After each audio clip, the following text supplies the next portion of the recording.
Welcome to the Authority File, the podcast where you'll hear conversations with academic librarians, technologists, researchers, and authors whose work is laying the foundation for higher education's future. I'm Bill Mickey, your host and the editorial director at Choice. In this four-part series, which is brought to you with support from AM, my guests and I will be taking a deep dive into their new open access resource, First Folios Compared. And the first folios that we're talking about here are versions of the compilation called Mr. William Shakespeare's Comedies, Histories, and Tragedies. First published in 1623, it features 36 of Shakespeare's plays, and AM has partnered with a number of institutions to either digitize for the first time or import existing digital versions onto its Cortex content management platform. It's estimated that there are just over 200 first folios still in existence, and AM has a little more than 50 of them represented in this resource. They've got a set from the Folger Shakespeare Library, Shakespeare's Globe, and the Elizabethan Club and Beinecke Rare Book and Manuscript Library, just to name a few. All of these volumes are in various stages of wear. Some are pristine, some not so much. But one of the cool things about this resource is the detailed metadata that lies underneath, which allows researchers and students to visually inspect volumes side by side, allowing for unprecedented simultaneous comparisons.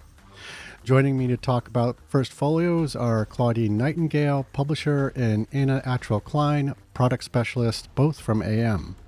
Claudine and Anna are on hand to talk about how this project came together, the characteristics of the collection, the technology that supports it, and how the platform will continue to expand. In this final episode of our four-part series, Claudine and Anna talk about whether they'll be adding more first folios to the collection, the development of ancillary materials such as lesson plans, and how First Folios Compared actually advances the study of Shakespeare.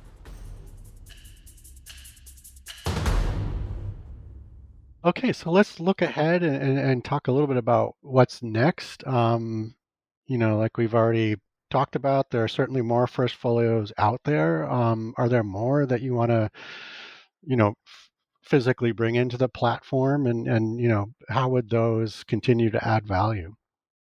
We want them all. Yes, send them our way. You can never have too many. Well, yes, we could have 230. That would be good. There are more the first folios around. We're really pleased that we managed to get. So far we have about just over 20% of all known surviving copies in the site, which was more than we thought we would manage. So we were really, really pleased with that. I think that's a fantastic number for now. But yeah, excitingly, we do have more coming in a second wave that will happen at some point in the next few months. A few places that were digitizing but didn't have time to do it when we were releasing the site originally. They were in the process of doing it, but not quite in time. So we've definitely got a couple of those guaranteed to be in the site soon. And we've been following up a few more leads for some first folios that are kept further afield that we've been working on trying to include for a while and haven't been able to thus far.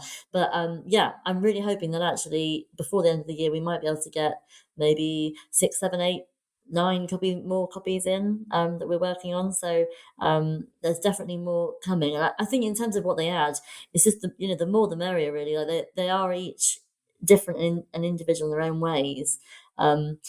Because some of them that I'm hoping to include will be from places further flung that perhaps people can't get to as easily.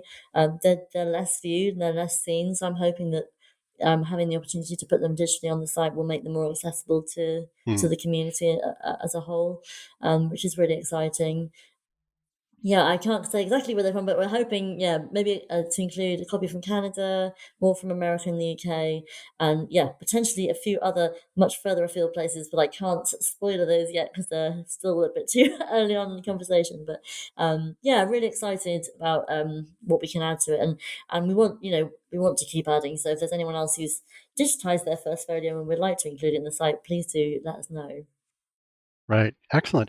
So I know you've mentioned there's a bit of ancillary material such as essays and supporting materials. But are there plans in the works to, for example, develop other products around this, such as, lesson plans or teaching tools, that kind of thing? Yeah, we have been talking about that. So, Professor Emma Smith, who's our academic advisor, is really passionate about the sort of opportunities that the first folio provides for teaching as well as for sort of higher education research. She thinks there's huge ways in which you can learn about all sorts of things, but especially Shakespeare himself and his plays through the text. So we're planning to include some lesson plans in time for the actual anniversary of the publication, which is the first week of November, which will be one will be targeted at higher education level, and one will be targeted at K-12 secondary school level to sort of demonstrate basically the ways in which you can use first folios and specifically the site, the ability to see many different copies for teaching. So that's in our plans for the rest of the year. Excellent. Okay.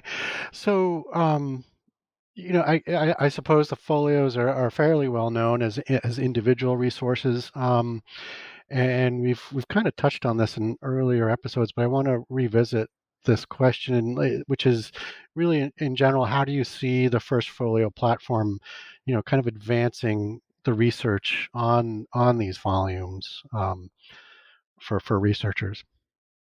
Yeah, I think it's an interesting one, isn't it? Because it's well known as a publication. Right. Like you say, lots of people know what Shakespeare's first folio is and how important it is and how expensive they are to buy. But yeah, it might not be immediately obvious, how you can research them and how having more copies available will make it easier for research. So I think one of the points is the capabilities of the platform, Right. and I think it's the accessibility to copies that potentially wouldn't have been seen before. A lot Hmm. of these copies, although they've been digitized by institutions, hadn't been put online until now. Emma was saying one of the fantastic things is that some of the copies haven't really been seen before much, so haven't been researched, those specific copies. So, for example, the copy at the Craven Museum and Gallery in the UK only has only recently been identified as a first folio. For a long time, they thought it was a second folio, and people are less interested in those. So it hadn't really been looked at before. So she went straight to that copy as soon as she got the site access, so that she could look at that in more detail. I mean, the other thing is what's fantastic about the site is that Emma's put together a sort of beginner's guide for how to start comparing the first folios. It's a really Hmm. useful place to start in terms of giving a sort of hint into different areas that you can research the first folio, things to look at. Because, like you say, otherwise you think, well, how do I know what to look at? They all, the first few pages all look the same. I don't know, I don't know what the difference is. So she draws out some examples in terms of the printing corrections, some marks from the print shops, things like the Drescher portrait, which is in the front matter, the sort of famous portrait of Shakespeare that's in the first folio, um, changes a lot between different copies, and because it's supposed to be one of the most authoritative likenesses of him. We think it probably is the most like him, but there are so many different changes between them. You can compare those and learn a lot from researching those. Like we said, the annotations are really interesting, and she gives some examples about how to start looking for those and comparing those. So I think there are loads of different angles that you can take in terms of researching, and that the website allows you to do by seeing different copies in the same place. Right. Yeah. And you raised an interesting point. Um, I suppose there's certainly uses and opportunities for sort of veterans in the field of Shakespearean research, and but it's a huge opportunity for folks who are just entering, younger researchers, to have all of this material at their fingertips all in one place is pretty amazing. I think so. Yeah, I Yep. think it's got a huge potential for that. Yeah. Yeah.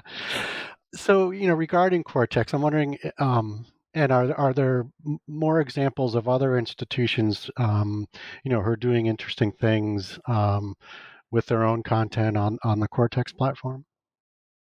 Yeah, there's loads of really exciting stuff going on out there. I can keep it arts and humanities themed, but we have Shakespeare's Globe. They have the Red Not Dead project, which started in 95. And it's a project to professionally perform every English play that survives from 1567 to 1642. So their Cortex site is a record of every play that they've done so far, but also they have metadata only records of the original performances using references from primary texts pre 1642, which is really fascinating. And they've got an interactive map that shows the different playhouses in London throughout that period. So that's really exciting. And that project is still ongoing. Mm-hmm. I think my other favourite one is Baylor University. They have their Black Gospel Music Preservation Programme.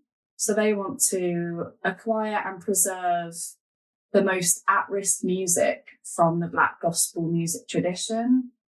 So they have tons of stuff, I think over 8,000 assets from mainly the 1940s and 80s that would otherwise be lost to history.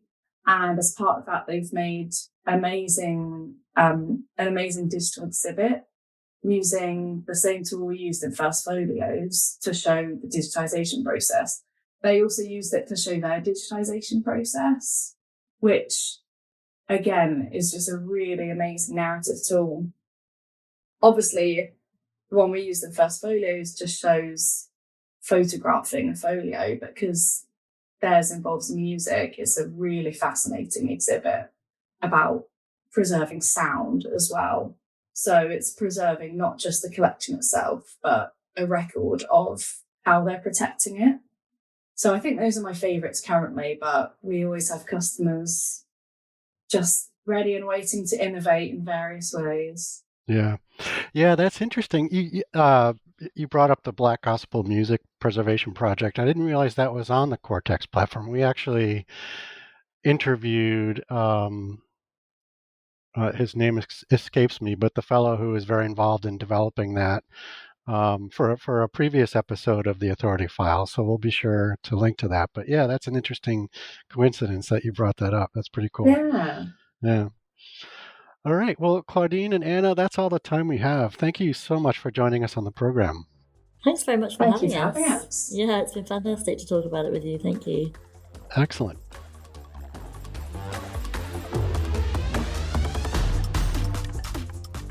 You just heard from Claudine Nightingale, publisher, and Anna Attrell-Klein, product specialist, both from AM.